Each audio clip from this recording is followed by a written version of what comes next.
Welcome back to our weekly walk through the garden. I'm Shalina Durcott, horticulturist and garden coordinator at UT Gardens Crossville. We've been shooting these weekly walkthroughs for a few months now, showcasing different plots within the garden. Today I want to do something a little bit different and talk about some individual plants throughout the garden, particularly focusing on those that either bloom late season, maybe offer foliage color or texture, as well as some of those perennials that have just continued to perform well all season long and now into October. First of all, we have the obvious fall choice, mum. These I did get a couple years ago from our fall mum sale fundraiser. They have been planted for 2 years now, which typically your mums are going to be sold as an annual, as they don't always come back as a perennial. So I wanted to plant some just to see, but after 2 years now you can see they're really thriving. Now I did make sure I got them planted in the ground when they were fully budded, not all the way bloomed out. I think that's a mistake people might often make. Also, I leave the dead foliage through the cool season months and don't cut them back until spring after frost, and once I see that new growth emerging from the crown of the plant. This is not a particularly protected area right here, so I think if you follow those guidelines you might have success with your mums returning too. Another plant right behind me is one of my favorite perennials. There's different common names: blue star, threadleaf Amsonia, Amsonia hubrichtii is the botanical name. It gets a nice ice blue bloom in the spring, mostly just the green foliage throughout the growing season, but has that wonderful soft texture. And then you can see it beginning to turn gold now for the fall. It's just starting to change, but it really will be a vivid yellow gold as it continues to cool down. The next late season bloomer I want to showcase is this pineapple sage. And this one actually we have had to replant every year. So we treat it more as an annual, although I think it can perform as a perennial in the Jackson and Knoxville gardens. Not only does it have this beautiful red bloom that attracts hummingbirds, the butterflies love it, but it's called pineapple sage for a reason. It smells and kind of tastes like pineapple. In fact, this is located in our herb garden in the tea section of the herb garden. So you can steep the leaves for a nice hint of pineapple flavor for your tea. Here we have a couple plants that I think are great companion plants. This autumn joy sedum, this time of year, you know, as the blooms begin to fade, it turns this nice dusty rose color, which is really nice to have next to this kaleidoscope abelia. The abelia, it does drop many of its leaves here on the plateau, so I would not consider it an evergreen at this garden. The other two gardens, I think it is at least a semi-evergreen, but it does have this beautiful variegated and golden foliage. You can see this nice bronze or pink or reddish color. Both the new growth and the fall you start to see this nice tinge of color, and like I mentioned, is really nice pairing with the autumn joy sedum. So this is obviously a butterfly bush, which is not technically a late season bloomer, but it does bloom all season long, and thanks to the help of Master Gardener Ernie Wood, who diligently deadheads all of our butterfly bushes in the garden. This particular one I believe is buzz lavender. You can see it's full of pollinators right now. There's a monarch butterfly right there, lots of bumblebees zooming around, some other little maybe skippers. Ernie's our butterfly guru, so I know most of them but not all of them. But definitely butterfly bushes, you can't go wrong with those. Season-long colors, still really booming now that we're into October.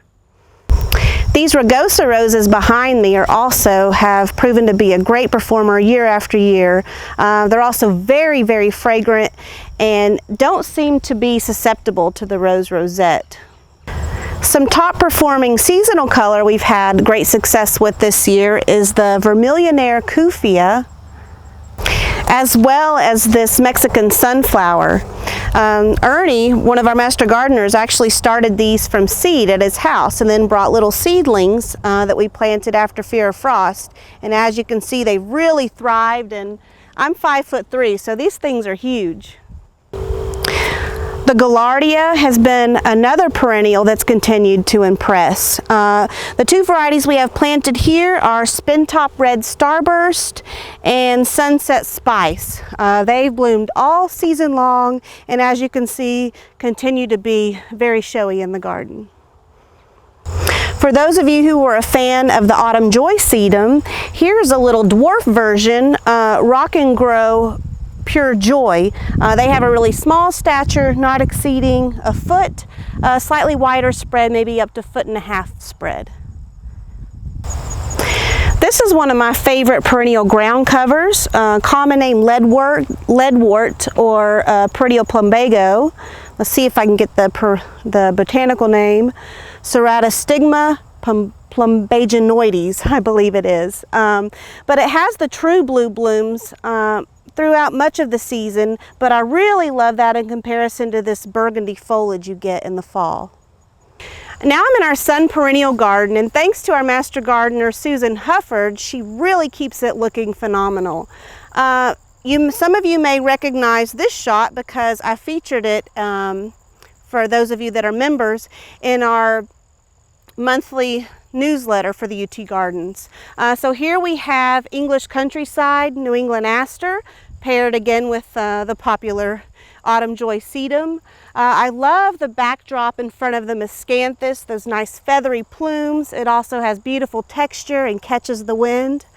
And then right here next to me is Winter Thur viburnum. It blooms in the spring, but also you'll see how it's starting. We have others that are turning more, but this one is starting to get that nice burgundy foliage.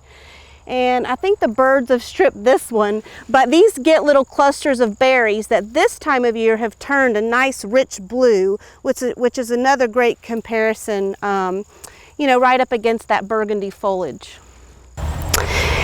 Here I'm at our bulb garden, but we have planted some Hydrangea paniculata. This one is tagged Bobo. It may be little lime. Seems a little large to be Bobo, but anyway, Hydrangea paniculata is a great choice for hydrangeas on the plateau.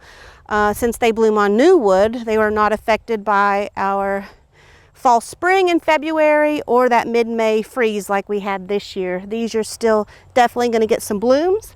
They'll come on that nice lime and then change to white and then pink throughout the season, and now you'll see kind of this dusty rose color. So they're still offering a lot of color in the garden, even going into October. So I'm back here in our foodscaping plot, but what I really want to focus on is some more seasonal color, just because they've been so impressive and things we haven't had in the garden in the past, or at least not in this spot. This is Candlestick Plant, compliments of Jason at the Jackson Garden. In the newsletter this month, you may have seen where he showcased these in full bloom, I think a good 300 feet of them. They will get these tall gold candelabra blooms or candlestick blooms. Not certain if we're going to get to see them bloom here on the plateau. Although I do have plans to dig one of the smaller ones from the butterfly garden, try to overwinter it in the greenhouse so we can have some back next season. But they are a great plant for the sulfur butterflies. I don't know if you've seen any of the little yellow sulfurs flying around, but these have been covered in their caterpillars. Another one that's just been so impressive this year is the zinnias, and I direct seeded this pack in the garden this year, and these packs were leftover seeds from a couple years ago, so I wasn't sure they would do anything at all, but we have minimal spot. I only treated them one time with the copper fungicide. They're really tall, they're still producing new blooms. The butterflies are absolutely loving them.